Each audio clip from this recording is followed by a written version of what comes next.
আসসালামু আলাইকুম। আলহামদুলিল্লাহ, অনেকদিন ধরেই আমার মামা বলতেছিল যে তার একটা ইনকিউবেটর মেশিন লাগবে, যে মেশিনে সে তার ফার্মি মুরগির ডিমের বাচ্চা ফুটাতে পারে। মূলত মামার ফার্মি মুরগি এবং কোয়েল পাখির ছোট দুইটা খামার আছে, তো এই খামার থেকেই সে ডিম উৎপাদন করে এবং ওই ডিম থেকেই বাচ্চা ফোটানোর জন্য আমাকে অনেক আগেই বলেছিলেন যে আমার একটা ইনকিউবেটর মেশিন লাগবে, কিন্তু আমি সময়ের অভাবে সেটা এনে দিতে পারি নাই। তো আলহামদুলিল্লাহ মেশিন অর্ডার দেওয়া হয়ে গেছে। মেশিনটা মূলত হচ্ছে আমাদের ট্যাকেরহাট পর্যন্ত আসে, ট্যাকেরহাট থেকে আমাদের এই মেশিন নিয়ে আসতে হয়। তো মামাকে বললাম যে ঠিক আছে, তাহলে আমরা একটা ভ্যান নিয়ে যাই, ভ্যানে করে নিয়ে আসি। কিন্তু মামা বাড়ি যাওয়ার যে রাস্তাটা এটা একটু ভাঙাচোরা, তো মামা বললেন যে না, আনতে গেলে সমস্যা হবে, তো আমি আমার গাড়ি নিয়েই যাই এবং গাড়িতে করে নিয়ে আসবো। তাকে বললাম যে আপনার গাড়ির পেছনে হয়তো ব্যাগ ডালার মধ্যে জায়গা হবে না, কারণ এটা যেহেতু বড়। তো বললেন যে না, আমি দেখি যদি না হয় তো সেক্ষেত্রে হচ্ছে যে আমরা ভ্যানে করে নিয়ে আসবো, আগে যাইতে সমস্যা কি। তো আলহামদুলিল্লাহ চলে এসেছি ইনকিউবেটর মেশিন নেওয়ার জন্য সুন্দরবন কুরিয়ার সার্ভিসের ট্যাকেরহাট অফিসে। এখানে এসে মূলত এখান থেকে মূলত আমাদের যন্ত্রপাতিগুলো আমরা নেই, মেশিন, তারপরে যে বিভিন্ন ধরনের মেশিনারি যা আমাদের আসে ভারী যন্ত্রপাতি, সেটা এখানেই আসে। আর আমাদের বাড়ি থেকে মোটামুটি একটু কাছে এই জায়গাটা, তো আমরা এখান থেকেই নিই। তো একটা বোর্ডারও আমরা অর্ডার দিয়েছিলাম এর সাথে, সেই বোর্ডারটাকে আমাদেরকে পাঠিয়ে দেওয়া হয়েছে। এরপরে আমরা টাকা পয়সা পরিশোধ করে,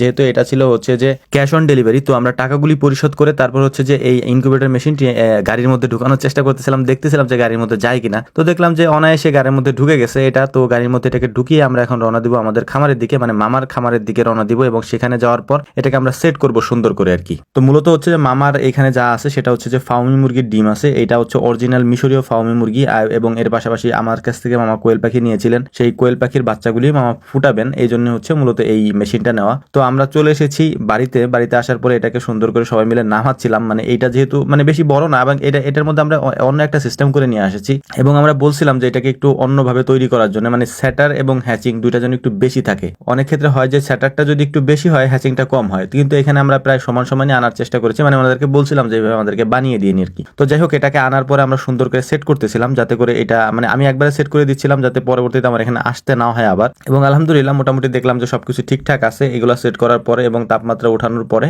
এখন আমরা এটার মধ্যে ডিম দিয়ে দেওয়ার চেষ্টা করব, এবং ডিম দেওয়ার পরে এটাকে এভাবে রেখে দেওয়া হবে। যদি মামা সময় মতো উনি দেন, ওনার যে সময় হবে, ব্যস্ত মানুষ উনি বাড়িতে তেমন একটা থাকেন না, যখন আসবেন তখন দিবেন। তবে আমরা এটা পরীক্ষামূলক ভাবে আমরা চেক করে যাব যাতে করে কোনো প্রবলেম না হয়। এর পাশাপাশি আরেকটা বিষয় আপনাদেরকে বলি, ডিম বেশি দিন হচ্ছে পুরাতন হয়ে গেলে ওই ডিমগুলা থেকে বাচ্চা তেমন একটা আসে না, মানে আশানুরূপ আসে না আর কি। এই জন্য হচ্ছে যে আপনারা যারা এই বীজ ডিম দিয়ে তারপর হচ্ছে বাচ্চা উৎপাদন করেন, তারা একটু মানে সাজো ডিমটা দেওয়ার চেষ্টা করবেন, মানে যে ডিমটা হচ্ছে অল্প দিনে ডিম পাড়ার পরে নতুন নতুন ডিমগুলাই হচ্ছে ইনকিউবেটর মেশিনের ভিতরে দিয়ে দিলে ওই ডিমগুলোর হচ্ছে পার্সেন্টেজটা একটু বেশি আসে আর কি। তো আমরা কোয়েল পাখির ডিমও দিব এবং হচ্ছে যে ফার্মি মুরগির ডিমও দিব, মানে দুইটা ট্রে আমরা সাজাচ্ছিলাম। তো এটা সাজানোর পরে এটার মধ্যে আমরা দিয়ে দেওয়ার চেষ্টা করবো ইনশাআল্লাহ। তো আলহামদুলিল্লাহ কোয়েল পাখির ডিমগুলোকেও সুন্দর করে সাজিয়ে নিলাম, সাজিয়ে নেওয়ার পরে এগুলোকেও আমরা এখন এটার মধ্যে দিয়ে দিব, এর পাশাপাশি ফার্মি মুরগির ডিমও দিয়ে দিব। এখন একটা বিষয় আপনাদেরকে বলে রাখি এখানে, সেটা হচ্ছে যে আপনারা যারা আমাদের সাথে দেখা করতে আসেন, একটা বিষয় হচ্ছে দেখা করতে আসাটা এক জিনিস, যারা আমাদের সাথে দেখা করতে আসেন বা হচ্ছে এখান থেকে কিছু কিনে নিয়ে যেতে আসেন, মানে কোয়েল পাখি আছে, ঘি আছে, যেগুলো কিনতে আসেন